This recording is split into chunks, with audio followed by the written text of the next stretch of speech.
All right, we're back, and we have our guest set up on Zoom. John, how are you doing tonight? Hey, I'm doing fine, guys. How are y'all? Doing fine. I feel like I've known you probably a lot longer than you think you've known me. You did Searching for Truth DVD with World Video Bible School back, man, how many years ago is that? Oh, it's been about 15 years ago now, at least. Yeah, something like that. Yeah. And if you've never seen that, I encourage people. It's on. What's the best way to get that? YouTube. Um, Yeah, you can go to searchingfortruth.org or you can go to World Video Bible School. They have it posted there, but searchingfortruth.org is the best way to find it. and just great Bible studies. Got a companion book to it, and you've done a lot of different works. But we kind of brought you on here tonight with the focus of Bible geography. So I guess you were listening earlier. You're going to tell us where the Ark is located and the Ark of the Covenant. Well, yeah, the Ark of the Covenant is in a warehouse in Washington, D.C. If you had watched Raiders of the Lost Ark, you would have known that. Oh me, but you teach at Bear Valley. All kidding aside, appreciate the good work being done by you and others out there. And you've been doing the Bible land passages, and there's a lot of videos you've done that they can locate on your website as well as YouTube, right? Yeah, in fact, our work, Bible Passages, is sort of our general ministry that my wife and I, Carla, are involved in, and that is supported and overseen by the Dripping Springs Church of Christ in Dripping Springs, Texas, as well as the Bear Valley Bible Institute. And but as a subset of that is our work that's called Bible Land Passages, with an emphasis on the documentaries and the collection of data and photographs, and just trying to do our best to document all the geographic and archaeological data that exists to verify and validate the Bible. That's been sort of our mission. And so you can go to the site biblepassages.net to find out more about our work overall. That includes things like marriage passages. We do marriage seminars, and then our work at Bear Valley Bible Institute, and then some of our articles and work, but Bible Land passage videos, and then also the trips we take to Israel, and we lead people there on programs of study. So all that can be found there, or you can go to BibleLandPassages.org, and those are that's just kind of a separate website that has a number of different videos and photographs and resources and things that we're even now in the process of updating and bringing more tools for teachers to use in their classrooms and just for a lot of different things. So I'm not sure what all questions you have for me. I could talk all day about some of those things, but love the work and love what you guys are doing, and appreciate your work there at the School of Preaching as well. Well, we appreciate that a lot. What I want to start with is just if somebody came in, because I know one of the things we've talked about here is maybe doing a Bible class for the congregation about Bible geography. But most people hear geography and they just start to shut down on it. And I'm not saying our membership here would be that. In fact, Ray did a lesson Wednesday night in my absence, and they had a great response to it. But if somebody was being a naysayer, maybe they just don't understand why is it important for us to understand Bible geography? Okay. Well, and I have a whole lesson dedicated to that. Let me see if I can kind of condense that down a bit, maybe a few minutes here. But I think the first thing is that people have a misconception of what geography is all about. I have a series of handouts called Way More Than Maps. And geography is a whole lot more than just simply looking at a map and finding a location and pinpointing, where that is. And then people ask, so what? Well, we'll get to the so what in just a moment. But the geography really entails a number of disciplines. In fact, it is a science. It is a set of rules and guidelines that are followed in terms of gathering data and information and recording that. So it's a science, but it's a science that certainly involves understanding the geopolitical positions and boundaries of various governing entities. And when the Bible speaks about the tribes of Israel and where were those, and Rome taking control of these areas, the United Kingdom, the divided kingdom, where does all that take place? Certainly maps play an important role in figuring that out and helping us to see that the Bible story definitely takes place in a real place and in a real geographical setting. So it involves that, but it also involves things like archaeology. It involves population statistics. It involves hydrology, the study of water.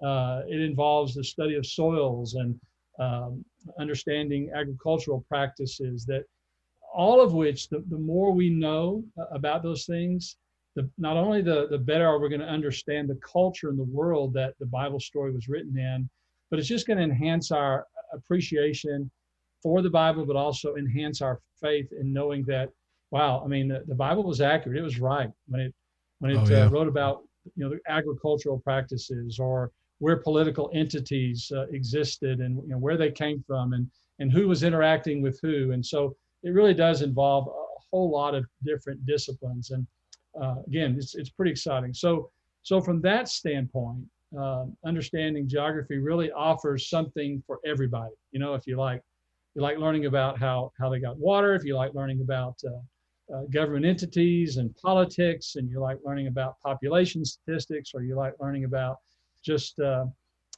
where things are and the topography of the land. There's so much involved in geography. But I want to emphasize this about the importance of geography, and that is that if you've ever done a study of the Old Testament, particularly, and noticed how many times God used the word land, you'll really be amazed. I don't think you can fully appreciate the theology and God's work in history with his people Israel without understanding the land. God used the land to shape and refine the faith of the people of Israel. And then for all of us in the New Testament era, God uses that as imagery for helping us in our own personal walk of faith today. Mm-hmm. So when we think about sojourning, when we think about walking through the promised land or Canaan land, well, what does that all have reference to? And so the more we know about those things in the Old Testament and what they endured and where they endured it, and the kinds of things that they faced, the hardships, the trials of the land that they were in and where they were positioned. I'd like to come back and talk about that just a moment, about the position of that land. Then I think it'll just enhance our own faith and strengthen us as well. So anyway, that's just sort of a good job. Oh yeah, I think you condensed it very well. And you talk about the position of it. I'll come right back to that in a moment, but let's at least get one of the questions in here, and there's a couple based off of this. And Amy's asking, where do we think the Garden of Eden is based on current geography? I've heard some thoughts of modern day Iraq possibly being the location based on the rivers. Do we have any other clues that help us? Because I know that Garden of Eden's a big question in a lot of people's minds. Yeah, sure. And we don't know. Of course, Genesis does mention one of those rivers. I think it was the Tigris, the Euphrates. I always forget which one. But so if that's the case, then maybe the area of Mesopotamia, the land between the rivers, as a part of the so-called Fertile Crescent. So maybe that's where it is. We really just don't know. It's just a guess. Okay. And I think that's we find ourselves on this program having to say that a lot of times over issues. We try and make educated guesses where we can, but at the same time, if we don't know, if we needed to know, God would have made sure that we did know. And the fact is, Garden of Eden was, they were banished from it. Certainly we understand the flood was a global flood, so really shaped and changed some things of the topography of this world at that point in time. Well, and that's an excellent point, and we need to remember that the global flood changed so much. I wish I knew more of what the pre-Noahic days were like, and what the Earth's atmosphere and all of that. I have some ideas about that. That's certainly not my field and area, but I do really believe that things were dramatically different than what we see today. And with that answer, that helps answer Brian McCary's, what is the distance from the Garden of Eden to the land of Canaan? We're not really sure, other than the area of Mesopotamia. It's very possible, when we start thinking about the distance, if you went from that area to the land of Canaan, we could maybe approximate, but I think a lot of back about where Abraham was called from, the land of Ur. We don't know an exact location on that, but it was possibly back in that direction as well, if I'm correct, if I remember right. I'm always scared to start saying things in front of people that have been over Well, there and studied it I'll tell more you, I than know a me. lot of facts and figures that are out there, and this little small mind of mine can't keep track of them all. But thankfully, we have a lot of good resources out there that we can easily look those up. And I don't know how many times I've actually just Googled something and said, how far is it from this place to that place, and got a quick answer. So I guess that's a good thing, but also it robs us of really trying to memorize a lot of things too sometimes. Exactly. I think that plays into what you were talking about with position, though, as far as you mentioned a very key term, the word fertile crescent, or the phrase fertile crescent. Mm-hmm. Is that you back there, Troy? It is. I know you got a different camera than what's on the main feed. And the sound is a little muffled on my end. I hope it's not on your end. No, it sounds good here. Yeah. Okay, good. And great to see you, brother, by the way. Good friend, and really admire you and Andrea so much, and thank God for you and all you guys. But yeah, really, I think if we're going to appreciate how God used the land and understand how he used it to refine their faith, we really need to know a little bit more about the fact that this little parcel of land, that's what it is a small, tiny area wedged between dominant world empires. Now, I'm talking about at least what we would call today the modern state of Israel. And the lines changed. They never really quite even realized all that God had promised them, the children of Israel. But when we talk about the extent of the land, the Bible uses this phrase a lot, from Dan to Beersheba. And that's just about the extent of where most of the Bible stories in the Old Testament, as well as in the New, but primarily the Old, take place. And that's only 150 miles. Wow. From Dan to Beersheba. Now, we know during the times of David and Solomon, and David in particular, that it went all the way down south to Elat, and even further north beyond Dan, to places in Assyria. So David did control for a short while a great more bit of land than typically we think of. But so 150 miles, and basically 27 or 35 miles in the north width, 55 miles in the south. Now, I really want everybody to remember this. God put the children of Israel in this small area that was bordered by the Mediterranean Sea on the west, the Arabian Desert on the east, and then the great Egyptian dynasties in the south, and then the area on the northern part of the so-called, again, Fertile Crescent. I say so-called because it's not as fertile maybe as we'd like to think, except around the river areas and where they're irrigating up there in Mesopotamia. But nevertheless, a part of this area where a lot of agriculture, a lot of various kingdoms would rise and fall, God put his people right in between them on what I like to call a land bridge. It's a land between huge nations. Now, remember when they were about to take the promised land. They've wandered in the wilderness for 40 years. They are just on the eastern side of the banks of the Jordan River.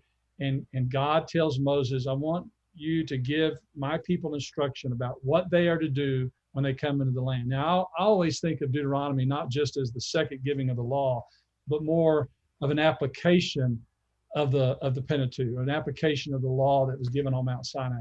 Mm-hmm. Here's what you do when you go into the land. Here's how you behave. Here is the devotion you are to have to me. And he tells them to do several things, one of which is go to Mount Gerizim and to Mount Ebal and recite the cursings and the blessings, which of course we can go there today and still see Ebal and Gerizim and picture that event taking place there as recorded in the book of Joshua. But in Deuteronomy, God told him to do that. But there's something else he said. In Deuteronomy 7, God said, now, when you come into this land, don't form leagues or coalitions with these, lesser or greater nations around you. They're going to be tempted to do that. Why? Because here they are in this small little parcel of land, a small nation, and now maybe the Assyrians, the Babylonians are going to come down from the north to have access to that trade on this land bridge, or maybe to keep the Egyptians at bay. The Egyptians, we know, you read through the Old Testament, even though they were destroyed, or Pharaoh was destroyed in the Red Sea at the Exodus, later on, other dynasties arise, and they want that land, and they're coming up into Israel for a trade as well. And so here you are, little Israel. What's the temptation? If Assyria is coming down, you may say, well, we'd like to go down to Egypt and form a coalition with them. Or maybe if the Egyptians are on the march, let's go up and form a coalition with our northern neighbors, the Syrians or the Assyrians. But God said, don't do that. Don't do that. Don't intermarry. And part of the intermarriage came a dowry of wives. That's why Solomon had so many wives, by the way. And one of the reasons why the divided kingdom came about is not because so much of Jeroboam, although he was a part of it, and Rehoboam, but really Solomon was the reason for the dividing of the kingdom in so many ways, because he violated the Deuteronomic principles of not forming these coalitions. All those wives, Solomon wasn't sex crazed and had to have all these wives and concubines. It represented all the coalitions that he had formed in these leagues with these other nations, which God said, don't do.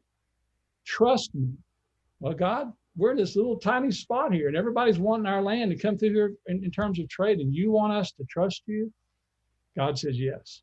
So this land is a land between. It's a testing ground of faith that says, I know it doesn't seem right to you in terms of your own human reason that you might trust me to keep out these larger nations, but put your faith in me and I will deliver you.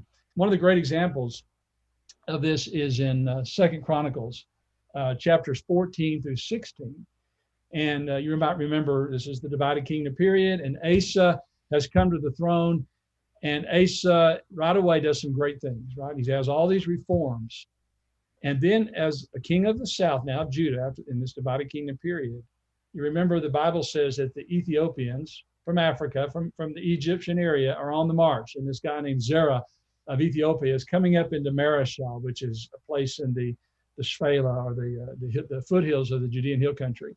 And he comes there and he's got a huge amount of men. And what does Asa do? Asa asks God for help against this greater nation. And what happens? They whip them. They drive them out. And they drive them back to the Sinai Peninsula and on to Egypt. It's a great story. 2 chapters later, the Syrians are in with the northern tribes, and Ben-Hadad of Syria is up there. And so Asa, who sees, was it Ron? No, who was the other king of the north? All of a sudden it escapes me. I'll have to look here real quick. Escapes my mind. Basha. Go ahead, Troy.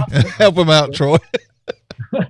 Basha has come down to I'm sorry, Siri thinks I'm talking to her. I have to turn her off here. Thought I said Siri.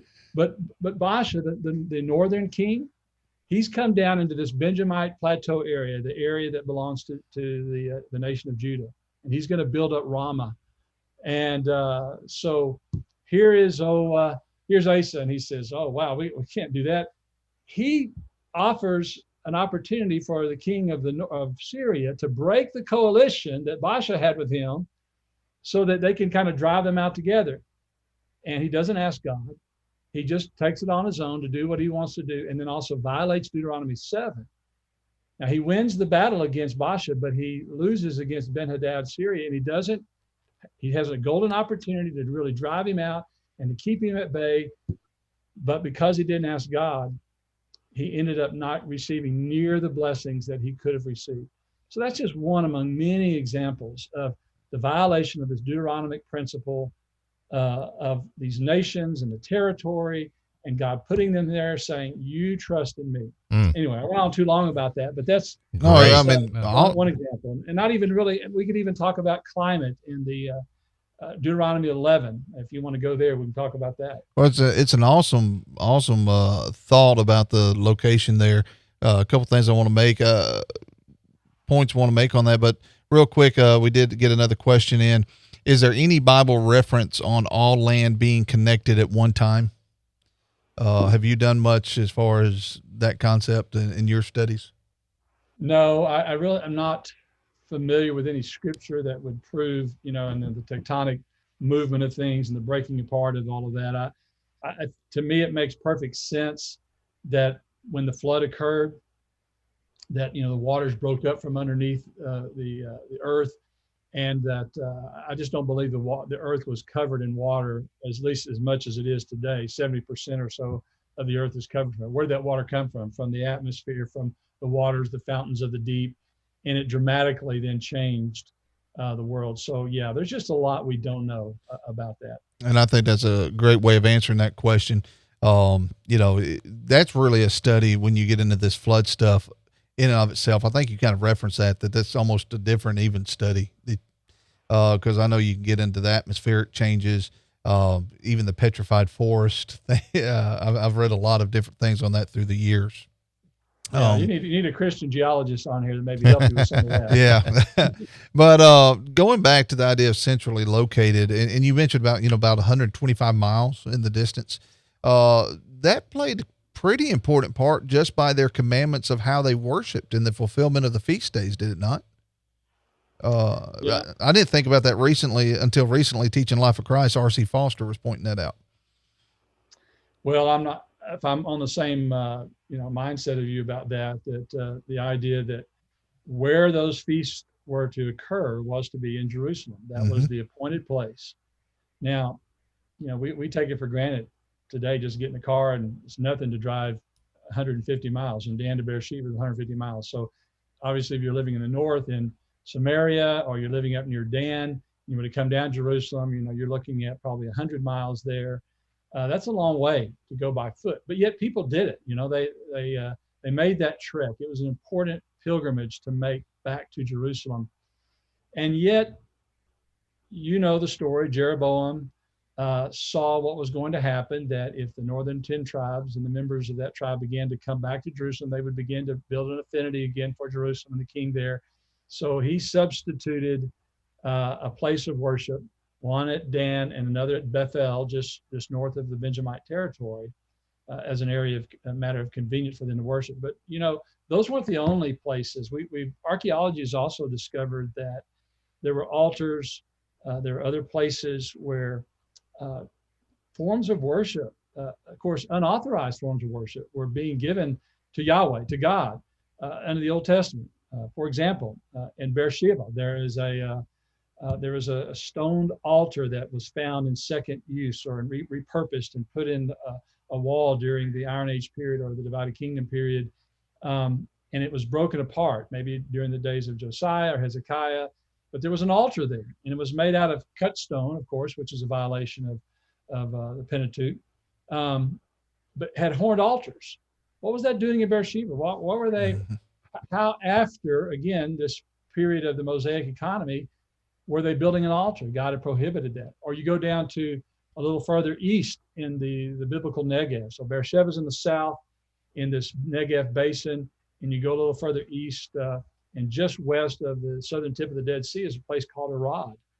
And the Bible mentions it in several places. It's not maybe one of those more well-known places, but there was an Israelite fortress there from the Iron Age period, this Divided Kingdom period. And there is the remains of a temple there. It's in the same floor plan as the temple in Jerusalem, maybe not close to the exact same dimensions. There is an altar, a holy place, and a holy of holies. What's it doing there? Why is it there? I think, again, it was a matter of people saying, out of a matter of convenience, we're going to go up there. We're not going to go all the way to Jerusalem. We're going to build it here for ourselves. We don't care what God says. It's too far to go. And distance, those things. And I would also understand that where they were in this small area, not only have the larger nations, but the lesser nations, the Moabites and the Edomites, and the Jebusites and the Philistines and the Canaanites, a general term for a lot of those folks, are living in this area. And the children of Israel, unfortunately, fell prey or were tempted to assimilate into the culture and bring parts of their religious practices into the practice of Judaism. So at Arad, archaeologists discovered, and there's a lot of debate about what these things are, they found these two upright stones in the so-called Holy of Holies, and right near the altar of incense. Some of y'all might have even read recently about those altars of incense, and supposedly marijuana was found in the stone that was burned there. I don't know. I'll have to rely on what somebody else says about that, how far back that goes. But that was a big deal here just over the summer about what was discovered on that. Wow, I just learned something.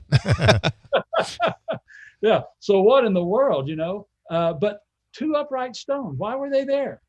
Well, I can say that if you think about Canaanite culture and remember a part of what their belief system entailed was that you had often a chief pantheon, a god, but also it had a consort, an Asharim, an Asherah, a female god, a wife god, and so they have sex and they have other gods or they have offspring and so forth. That was the pagan system.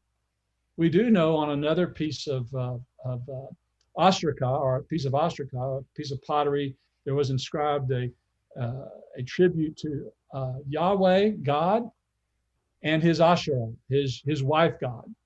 Now, not there at Rod that wasn't found, but they found these two upright stones. So archaeology and geography really helps us to better understand the real problems that the children of Israel were facing and why God was so upset, why he finally sent them into captivity, and why he took them out of this land that he'd given them. And yet also, I might say, why he was very patient. If you think about all those years that he put up with that, and prophet after prophet, and of course, reform after reform he tried to make, and finally there was a straw that broke the camel's back, and they just, God had to discipline them.